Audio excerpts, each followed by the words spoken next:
Prime Minister Narendra Modi has been announced with the highest national honour by the Commonwealth of Dominica to bestow the highest national award, which is the Dominica Award of Honour upon Prime Minister Narendra Modi. This is in recognition, we are informed, of his contributions to Dominica during the COVID-19 pandemic. Specifically, as remember, India had reached out to several countries, smaller countries so to say, who were in dire need of immediate relief material, and for strengthening the partnership between India and Dominica.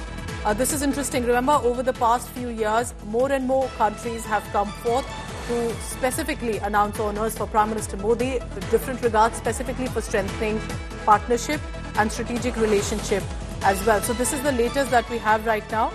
While Dominica-India relationship referred, remember, it is as much about Commonwealth nations and how each of these nations have gone ahead with their development, and we do enjoy traditional bilateral relationship cordially with the Commonwealth of Dominica. I want to go across to Milan Sharma for the latest on that. Milan, tell us more about this. This is very interesting, and the focus is the COVID pandemic fight, and why?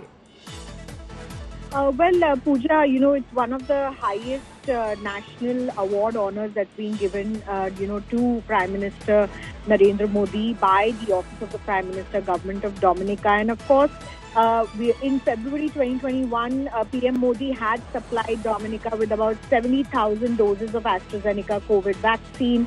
It was a very generous gift which the government of Dominica acknowledges, which enabled them to, support their, Caribbean neighbours as well. And it also, the award recognizes India's support to Dominica, which has been there for healthcare, education, information technology, all under Prime Minister Narendra Modi's leadership.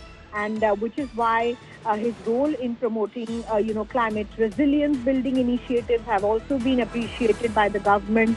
So therefore, the government of Dominica is expressing their gratitude for Prime Minister Narendra Modi, who's always expressed solidarity with Dominica and its people and the wider region, which is why this kind of award is being bestowed on him. So the event expected to be organized 19th to 21st November in Guyana, where the Dominican president will be also presiding over the event. Just to give you a background, it was 2021 February when the government of India assisted Dominica with a total of 70,000 doses of vaccines that helped the people there. So that's one of the reasons that this highest national award is being accorded to Indian Prime Minister Narendra Modi.